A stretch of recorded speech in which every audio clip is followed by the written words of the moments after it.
오늘은 누가복음 강의 74번째 시간으로 누가복음 18장 18절에 30절을 통해서 누가 구원을 얻을 수 있나이까, 누가 구원을 얻을 수 있나이까 라는 제목으로 하나님의 말씀 증거하도록 하겠습니다. 우리가 계속해서 이제 종말 그리고 하나님의 나라 구원 이러한 주제 속에서 지금 누가복음을 계속해서 살펴보고 있습니다. 오늘 말씀 속에서는 이제 구체적으로 한 관리가 찾아와서 우리가 무엇을 하여야 영생을 얻을 수 있나이까, 우리가 어떻게 해야 영생을 얻으리까 라고 그가 이제 묻는, 그래서 영생에 대한 부분, 구원에 대한 부분이 오늘 예수님의 비유의 말씀의 중심이다, 우리가 살펴볼 수 있습니다. 한 의학서적에 이런 말이 적혀 있다고 합니다. No pains, no gains. 아픔이 없으면 얻는 것도 없다. 이게 의학적인 측면에서는 이 고통이라는 것이, 통증이라는 것이 사람의 병을 알려주는 징후, 신호라고 볼 수가 있습니다. 그래서 이걸 이제 자각 증세라고 하는데, 내 스스로 내 몸에 이상이 있구나라는 것을 이제 깨닫는 거예요. 그래서 어디에 고통이 생기면 어떠한 이유 때문인지 그 이유로 인해서 내 몸에 어려움이 생기는 것을 스스로 알게 되어지는 것이죠. 근데 이제 무서운 질병들은 대부분 어떤 질병이냐면 자각 증세가 없는 질병이 무서운 질병인 거예요. 자각 증세가 나타나면 빨리 가서 고칠 수 있을 텐데, 근데 자각 증세가 나타나지 않은 상태에서 병이 깊어지고 나면, 그러면 이후에는 병을 고치기가 쉽지 않게 되어지는 그런 일들을 우리가 좀 보게 되어집니다. 그런 의미에서 본다면 이 고통이라는 것은 부정적인 것이지만 꼭 부정적인 기능만을 하는 것은 아니다라는 생각이 들어요. 우리가 아프니까 좋지는 않죠. 그런데 아프기 때문에 내 스스로 내 몸을 돌아볼 수 있도록 해주는 면에서는 꼭 부정적인 것만은 아닙니다. 신앙 역시도 마찬가지입니다. 신앙적인 우리가 고통과 아픔을 느낀다는 것은 다른 한편으로는 우리가 그것을 느끼고 돌이킬 수 있는 이 소망이 우리에게 있다. 그래서 신앙적인 고통 역시도 꼭 부정적이고 나쁜 것만은 아닙니다. 하나님의 은혜가 풍성하게 우리에게 부어지지 않고 우리가 죄 가운데 거해 있을 때에 영혼의 고통과 아픔을 느낄 수 있다는 것은 아직 우리가 하나님의 사랑과 은혜 가운데 머물러 있다는 사실은 반증이기도 합니다. 하나님이 내게 은혜를 베풀어 주시기 때문에 내가 죄로 인해 아파하고, 하나님이 내게 은혜를 베풀어 주시기 때문에 사실은 내게 은혜가 없다라는 것들을 느낌으로써 고통을 느끼는 것이죠. 그런 의미에서 본다면 이 땅에서 가장 불쌍한 사람은 어떤 사람입니까? 그리스도의 은혜 없이도 부족함을 느끼지 못하는 사람. 그는 모든 것을 가지고 있다 생각하거나 또는 다른 것을 가지면 된다라고 착각하기 때문에 그리스도에 대한 필요성을 알지 못한 채 그의 영혼이 죽어가는 것을, 또 지옥을 향해 가고는 것을 깨닫지 못하고 있는 모습입니다.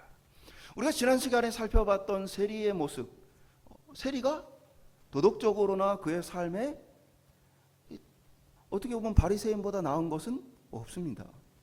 그러나 그가 하나님의 의롭다 하심을 받고 그가 하나님 나라에 가까운 것은 무엇 때문입니까? 내가 죄인이란 사실을 자각하고 있기 때문입니다.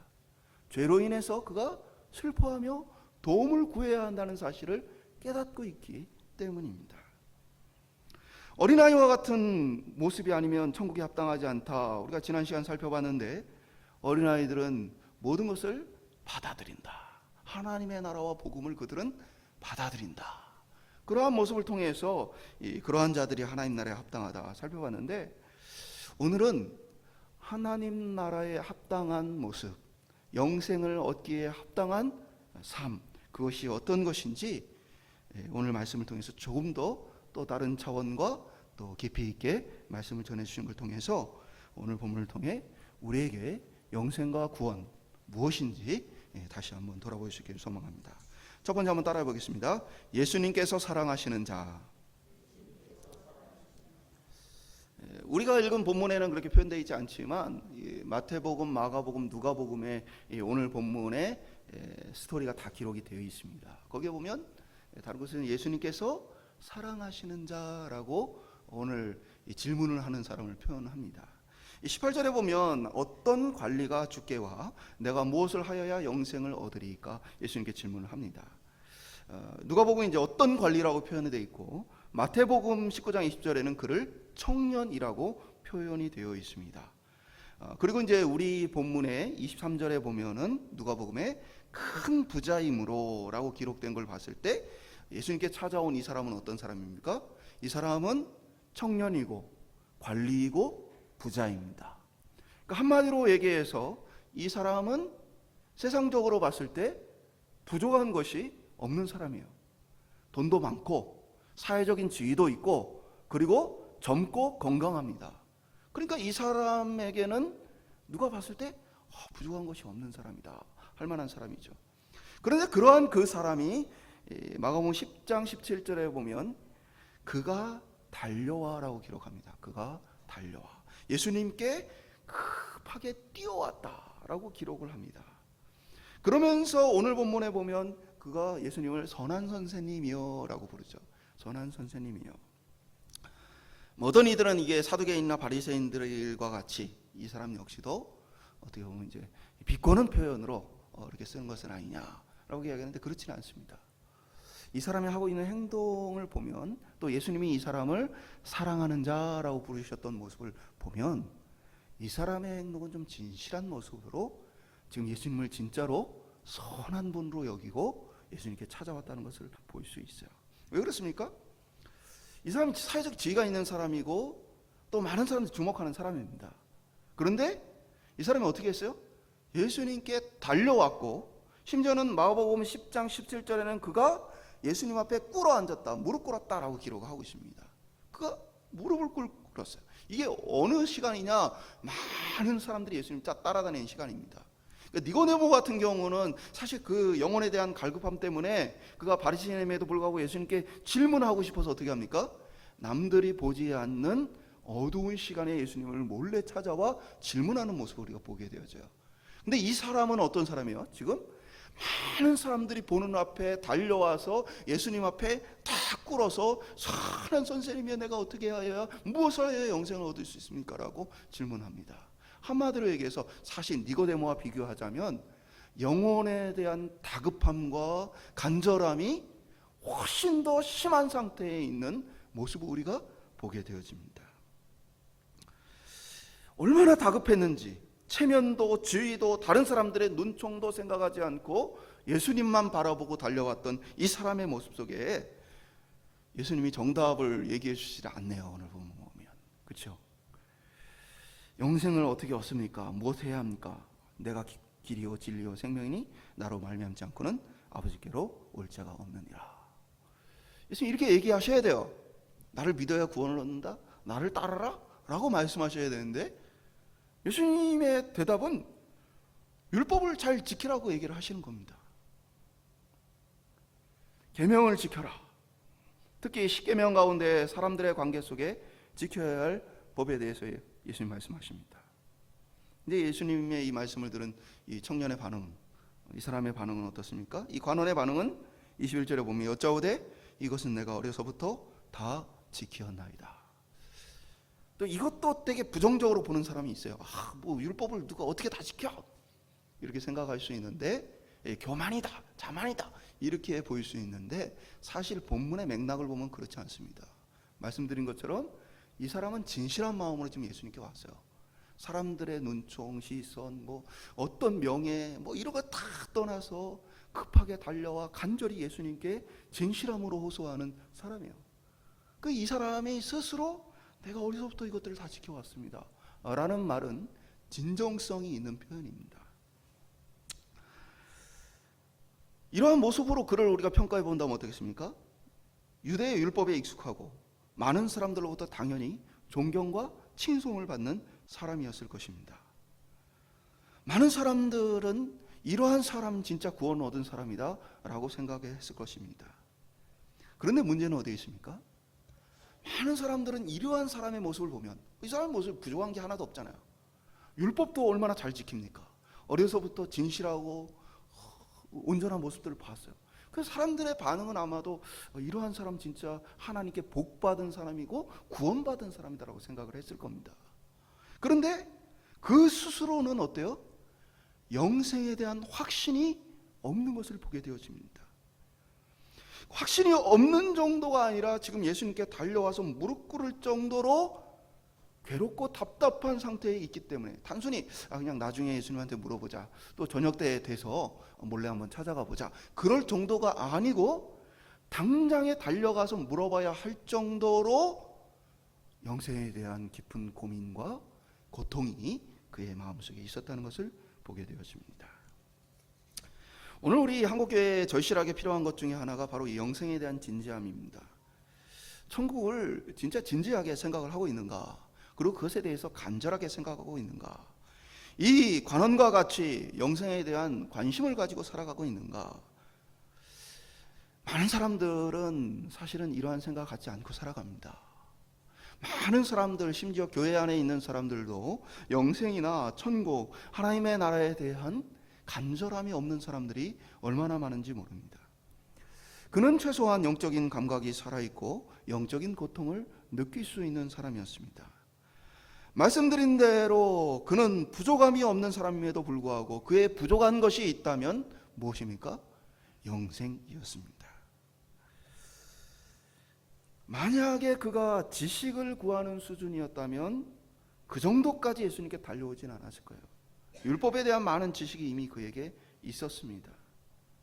그러나 아무리 율법을 지키고 하나님의 뜻을 따라 살려고 발버둥치며 그가 하나님의 계명을 지키며 살아왔지만 그럼에도 불구하고 그의 마음속에 고민과 갈등이 사라지지 않았기 때문에, 아무리 해도 안 되었기 때문에 그 고통 속에서 예수님 찾아왔던 것이죠. 역사상, 기독교 역사상 비슷한 인물을 들어본다면 루터를 들어볼 수 있어요. 루터 역시도 수도사로 살고 있었습니다. 수도사로 사니 수도원에 갇혀 사는 것이죠. 경건한 삶을 살았고요. 죄를 크게 지을 일도 크게 없었습니다. 수도원이라는 것이 죄짓기에 되게 좋은 공간은 아니잖아요. 주변 환경도 그렇고 하루 종일 하는 삶의 패턴도 마찬가지입니다. 그럼에도 불구하고 루터는 하나님의 말씀과 계명을 따라 살고자 발버둥 치면서도 불구하고 죄에 대한 고통으로 고해성사를 하고 나면 다시 또 달려가서 고해성사를 하고 끊임없이 고해성사를 해도 해결되지 않는 답답함을 가지고 있었어요. 그래서 그의 죄 고백을 듣던 분이 루터에게 너무 자주 오지 말고 한 번에 모아서 와라 할 정도로 그의 마음 가운데는 고통이 있었다라는 것을 보게 되었어요. 오늘 우리가 영생에 대한 깊은 고민과 갈등을 가지고 나면 우리의 삶 가운데에 고민 없이 그냥 종교 생활을 할 수 없는 모습이 나타나게 되어집니다. 내 삶을 계산해 보지 않고도 교회를 다닐 수 있고, 때로는 위로를 얻고 때로는 순종도 불순종도 하면서 대부분의 사람들은 그냥 신앙생활을 합니다. 그러나 어느 날 그의 마음 가운데, 그들의 마음 가운데도 영혼에 대한 깊은 갈증이 생겨나는 은혜의 때가 찾아오게 되어집니다.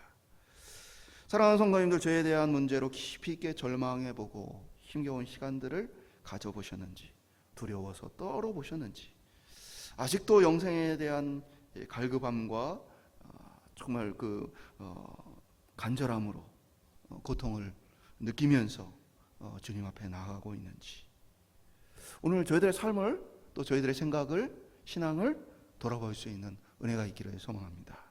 두 번째 한번 따라해 보겠습니다. 아직도 한 가지 부족한 것.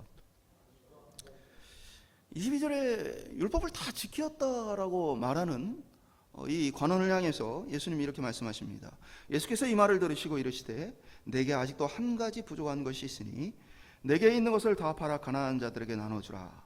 그리하면 하늘에서 내가 보화가 있으리라. 그리고 와서 나를 따르라 하시니. 이 가진 걸 다 팔아갖고 가난한 자들에게 나눠주래요. 그리고 예수님이 따라오고 그래요. 순종하기 쉬울까요, 어려울까요? 그리고 다 팔아 가난한 자들에게 나눠주는 것과 영생은 무슨 관계가 있을까요? 다 팔아서 가난한 자들에게 나눠주면 진짜 영생을 얻을 수 있을까요? 지금 예수님께서는 사실은 처음부터 일관되게 목적을 가지고 이야기를 하고 계신 거예요. 뭐냐면 이 청년은 뭘 붙들고 있어요? 율법을 붙들고 있어요. 그러면서 동시에 재산을 붙들고 있습니다. 그러니까 예를 들면 예수님 시대가 굉장히 어려운 시대라고 말씀을 드렸어요. 너무나 가난해가지고 도적질을 해야 되는 사람들이 있고요. 가족이나 여러 가지 것들을 다 빼앗긴 채 어쩔 수 없이 이 삶의 부정직함에 놓여지는 사람들이 있습니다. 근데 이 사람은 부유한 것을 다 가지고 있고 그것으로 말미암아 사실은 삶에 무리를 하지 않아도 되는 그런 이제 상황 속에 있는 거예요. 그러니까 한편으로는 율법을 잡으면서 동시에 그가 가진 재물을 붙들고 있는 모습을 주님은 보신 겁니다. 율법을 지켰다라고 말하지만 율법을 진짜로 지켰느냐라는 얘기와 동시에 그가 붙들고 있는 재산에 대해서 그것보다 하나님의 말씀과 명령을 따를 준비가 되어 있는가라는 부분을 예수님 직접적으로 물어보신 겁니다. 그러니까 율법이란 건 뭐예요? 첫 번째 본질적으로 그건 하나님의 뜻입니다. 예수님을 주인으로 안다면, 그가 그리스도로 안다면 그의 명령에 대한 복종이 나와야 돼요. 근데 복종할 수 없는 자신을 발견하게 하신 거예요. 율법을 지킨다만 했지만 율법의 참된 의미가 뭔지를 모르고 있다라고 또 예수님은 율법의 참된 의미도 알려주시는 거예요. 그러니까 뭐냐면 율법은 단순히 몇 가지 금지된 행동을 하지 않는 것이 율법을 지키는 것이 아닙니다. 예를 들면 율법의 참된 의미를 예수님께서 밝혀주시는 모습들을 보면 부정한 눈으로 여인을 쳐다보기만 해도 간음하는 자다. 그러니까 율법의 문자적인 의미로는 이건 죄가 아니에요. 그러나 율법의 참된 의미로 본다면 그것이 죄다. 예수님 말씀하시는 거죠. 형제를 미워하는 자마다 살인하는 자다. 그러니까 형제를 살인하지 않는 것이 율법의 계명을 지키는 것이에요. 그러나 예수님은 그것만이 아니라 형제를 어떻게 해요? 미워하는 것이 살인과 동일하다라고 얘기를 하시는 거예요. 도둑질하지 않고 탐내지 아니하는 것만이 율법을 지키는 것이 아니라 그 계명 속에는 그들을 사랑하라는 하나님의 뜻이 담겨 있다라고 예수님은 알려주신 겁니다. 그래서 지금 수많은 고통 속에 있는 사람들을 보며 너의 가진 것을 다 팔아 그들에게 주라. 율법이 뭔지 아니? 율법을 지킨다는 게 뭔지 아니? 네가 생각하는 것처럼 율법을 통해서 구원 얻는 정도의 수준이 뭔지 아니? 라고 하셨을 때 예수님께서 그가 이해할 수 있는 수준으로 얘기해 주신 게 뭐예요?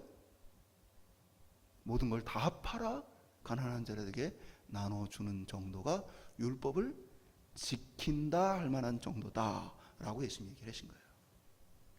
적당하게 남을 돕고 적당하게 다른 사람에게 피해를 주지 않고 사는 것이 아니라 율법을 다 지킨다는 것, 이것의 참된 의미를 안다면 네가 율법을 다 지켰다 말할 수 있느냐. 그것은 예수님을 선한 선생님이라고 불렀던 예수님의 대답 속에도 나타납니다. 하나님 한 분 외에는 선한 이가 없느니라. 이것이 예수님 죄인이라는 얘기가 아닙니다. 무엇입니까? 선하다라는 것의 기준이라는 것이 당시에 이제 선하다라는 의미는 유대인들에게 있어서는 율법을 철저하게 지키는 것이 선한 겁니다. 그러니까 선하다는 것에 그러한 참된 의미에 부합되는 사람은 어떤 사람이냐? 하나님 한 분 외에는 없는 것이다. 이 땅에 있는 어느 누구도 선하다 또는 율법을 지켰다 할 만한 이가 없다라는 것을 예수님은 그에게 말씀해 주신 것이죠. 사람들의 눈에는 저 사람은 법 없이도 살 사람이다, 참 희생적인 사람이다, 선하다 라고 말할 수 있지만 예수님과 하나님의 기준에는 그는 도달하지 못한 사람이고 영생과 구원을 얻기에 합당하지 않은 사람이다 선언한 것입니다. 곧 선을 행해야 구원을 얻는다라는 이 생각은 뭐예요? 실패할 수밖에 없다라는 것을 얘기합니다. 근데 이제 23절에 보면 그 사람이 큰 부자이므로 이 말씀을 듣고 심히 근심하더라. 이 사람은 뭐예요? 지금 근심하고 있다는 얘기는 뭐예요? 자기도 몰랐던 거예요.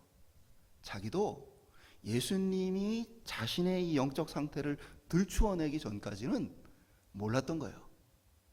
근데 예수님이 이게 사랑이다 라고 얘기했을 때, 아, 나에게 이 사랑이 없구나를 뭘 통해 알아요?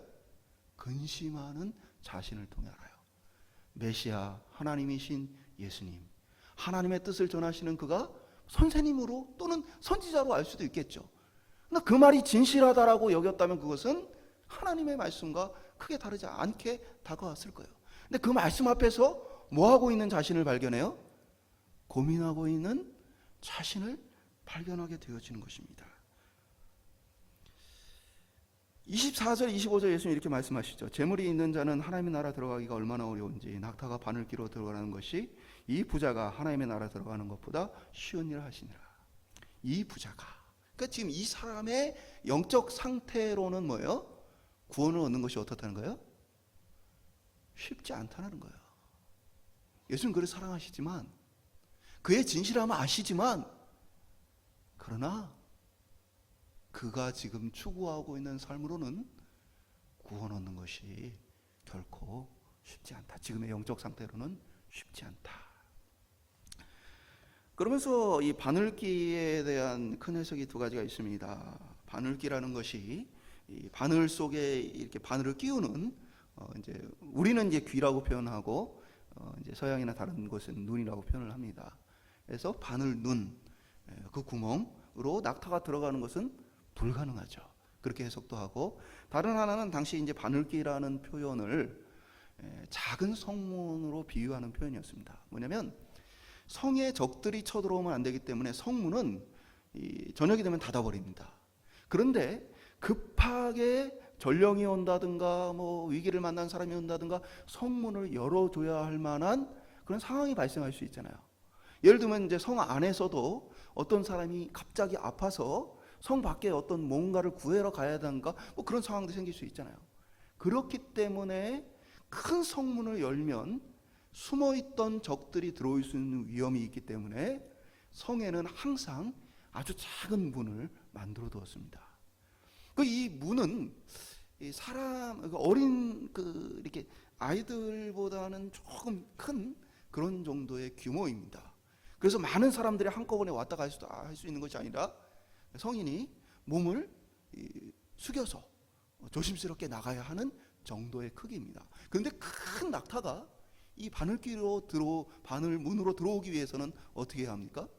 무릎을 꿇리고, 그리고 밖에서나 안에서 사람들이 밀고 당기게 되어지죠. 그리고 온몸에 아마 피투성이가 돼야 겨우 그 문을 통과할 수 있을 정도입니다. 구원을 얻는다는 것이 무릎을 꿇고 온몸이 피투성이가 될 정도로 쉽지 않은 일이다. 굉장히 은혜로운 해석 같은데 저는 그렇게 생각하지는 않습니다. 왜냐하면 오늘 예수님께서 하신 말씀, 그리고 사람들이 하는 반응을 봤을 때 26절에 보면 사람들이 어떻게 합니까? 그런즉 누가 구원을 얻을 수 있나이까. 이건 뭐예요? 불가능하다는 얘기죠. 힘들고 힘들게 이룰 수 있는 정도의 수준이 아니라 뭐예요? 이거는 불가능한 일인 거예요. 그래서 저는 이 바늘귀라는 표현을 그냥 문자 그대로의 바늘귀로 해석을 합니다. 불가능해요. 이 감동적인 스토리로 또 안 돼요. 이거는 인간에게 할 수 없는 일이에요.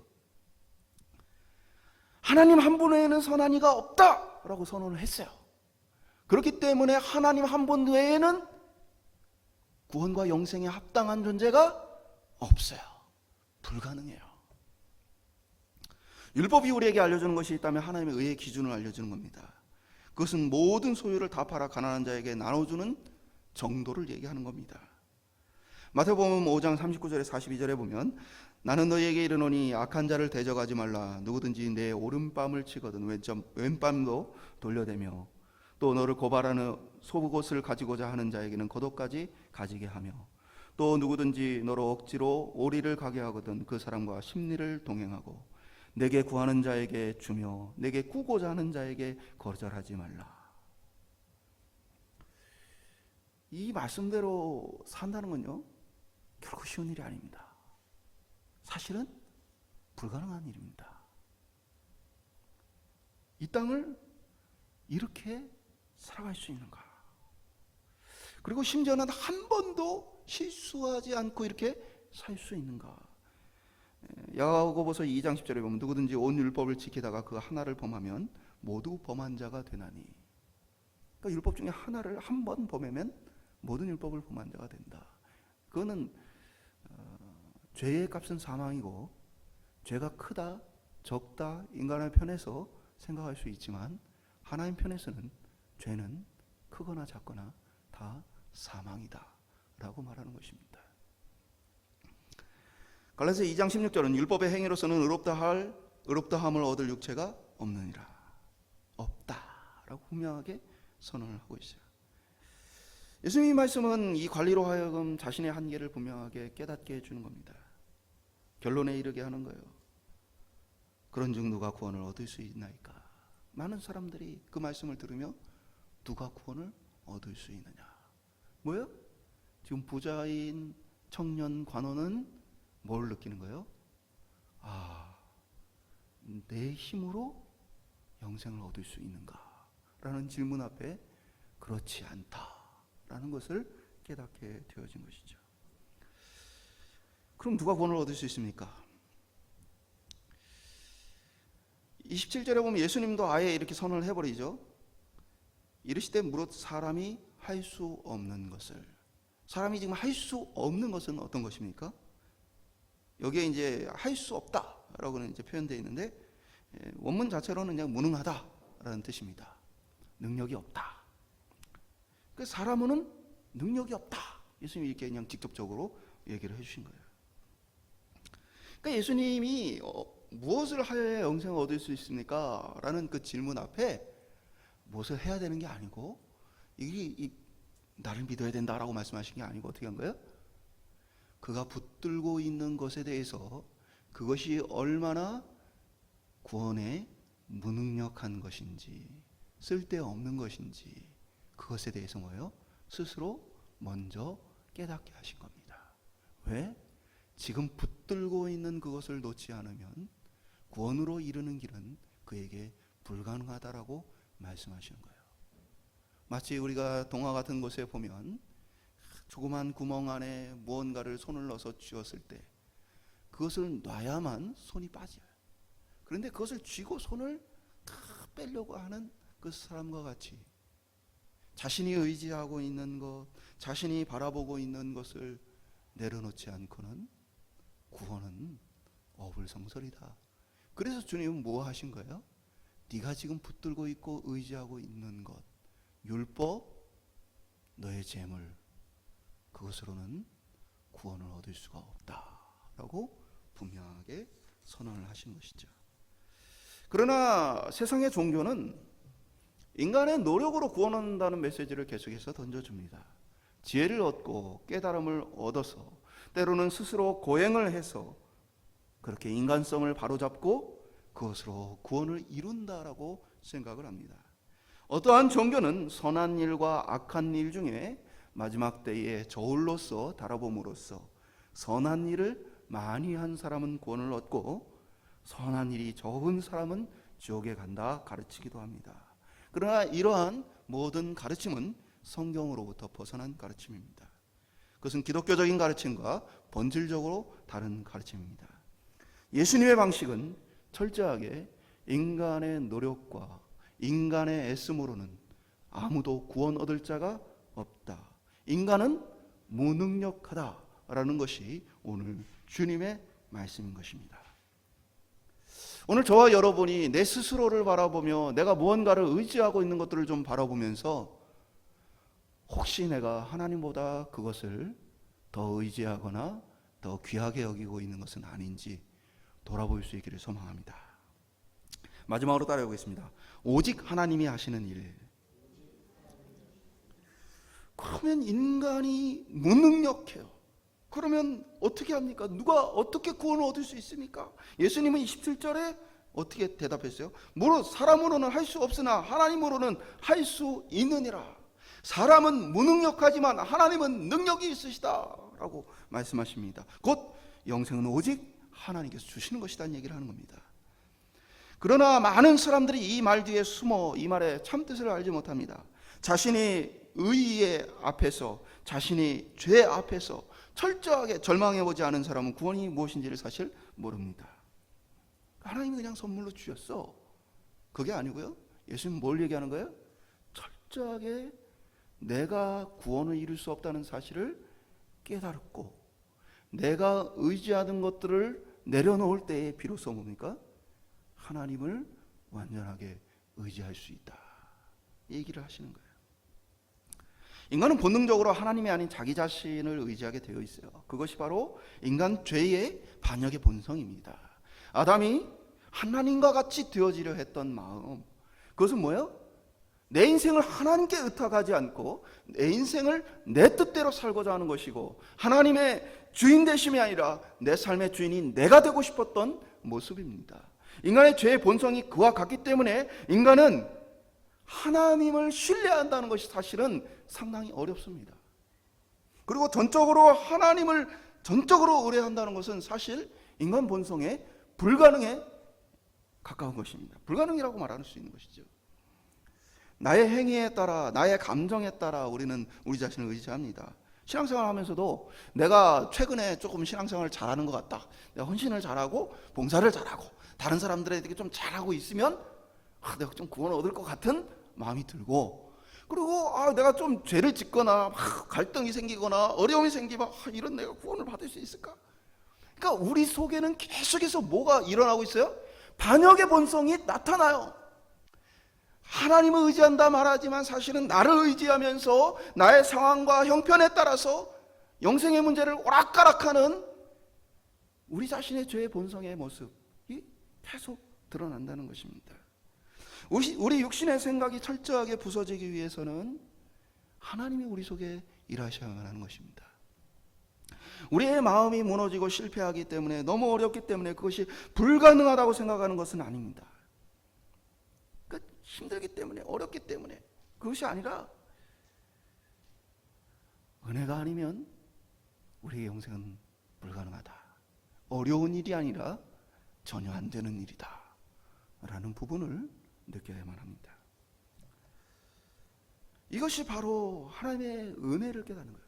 저는 이제 기독교 하면 뭐 사랑, 그 다음에 뭐 불교 하면 자비, 뭐 이렇게 표현을 하는데, 저는 사랑, 기독교를 대표하는 단어로 사랑이라고 생각하진 않아요. 저는 기독교를 대표하는 단어는 다른 종교와의 차이에서 은혜라고 생각합니다. 기독교는 은혜의 종교예요. 철저하게 무능력하고 하나님의 반역자로서 처형을 받아야 될 사람에 대해서 은혜가 베풀어진 것입니다.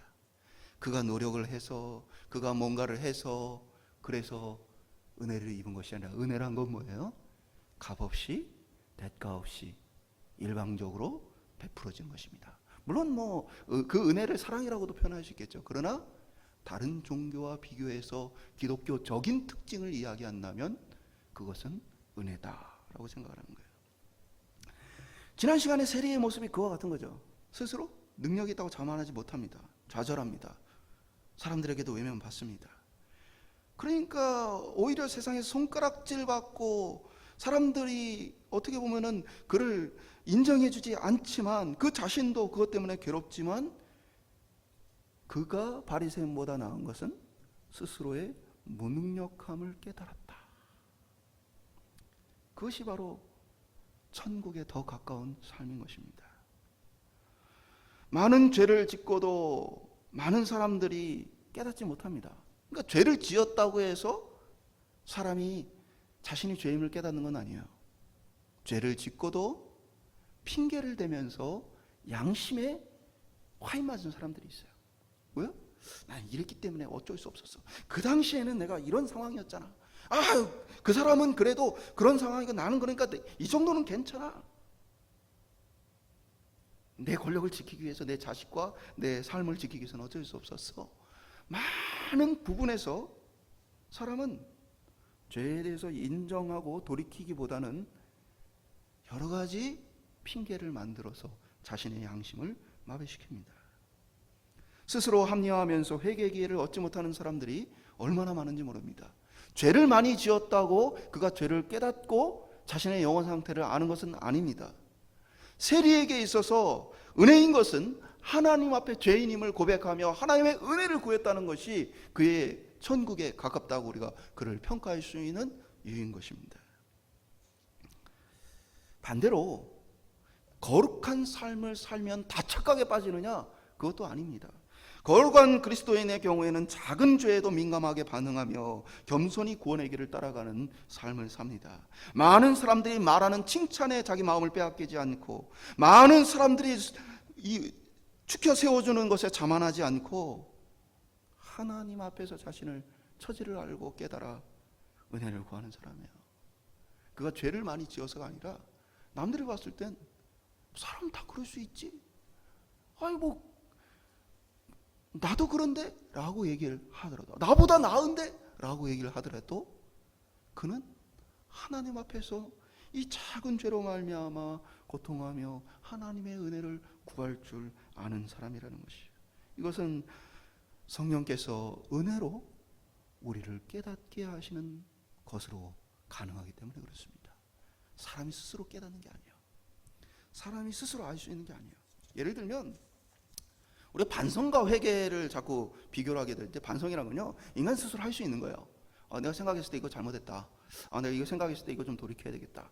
반성은요, 인간 다 할 수 있어요. 그러나 회개는 성령의 은혜가 하는 건 못합니다. 그 차이는 무엇이냐면, 반성이란 건 다른 사람이나 아니면 자기 자신이 가지고 있는 기준에 따라서 자잘못을 평가할 때 그것을 우리는 반성이라고 얘기합니다. 그러나 회개란 것은 성령 하나님의 기준으로 자신을 바라보게 되어지고 그것을 통해 죄를 깨닫게 되어진 것을 우리가 회개로 이야기할 수 있는 것이에요.